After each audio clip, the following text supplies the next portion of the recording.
Late last week, the U.S. Department of Justice ruled that the Democrats in the House of Representatives that have been seeking Donald Trump's tax returns for many years now, they can go ahead and get their hands on them. The DOJ told the Treasury Department, release the tax returns to these Democrats in the House.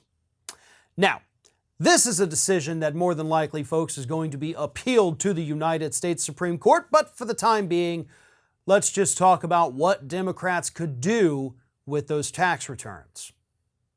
And the answer is not a whole hell of a lot, unfortunately. It's tax returns, right? But there are a couple things that they could, by seeing the tax returns, then request other information on. So the tax returns themselves are not going to be some kind of smoking gun that Democrats need to, indict Donald Trump. They're basically a roadmap. And what that roadmap is going to tell them is where Donald Trump's money is, what kind of holdings he has, and where, because yes, that is exceptionally important. And those are the kinds of things that may need to be chased to find out if, in fact, Donald Trump was in a position where he could have been influenced by a foreign government. He has holdings all over the world, folks. Not just Russia. Everywhere else, though. And yes, those easily could have been used against him, or his desire to create new properties could have also been used as leverage against him. That's the kind of thing that the Democrats are looking for.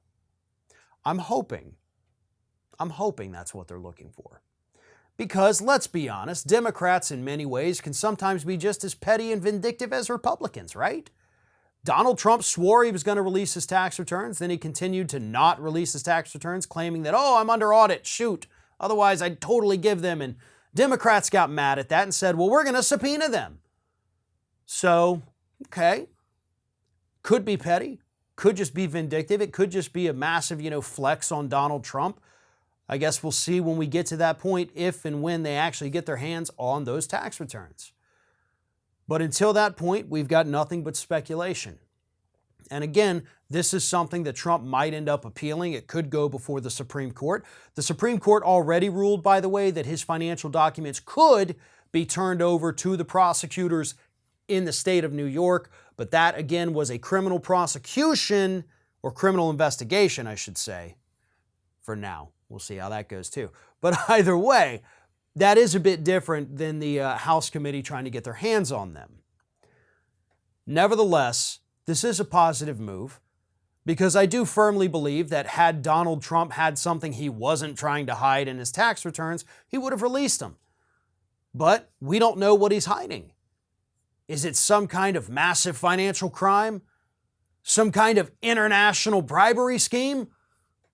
Or something as simple as him not being worth as much money as he once said? Honestly, it could be any of those things, and only two of them are actually of relevance.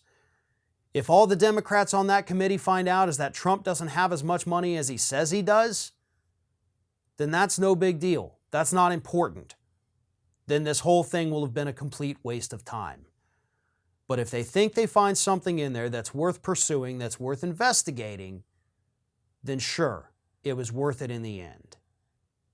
Again, we're in a position where we just have to wait and see, and we don't even know how long we have to wait and see. So it's a positive development, maybe, for some point in the future. Ring of Fire has fresh content 7 days a week, so if you want to be reminded about it, don't forget to subscribe to the channel, hit the little bell to be notified every time a new video goes up.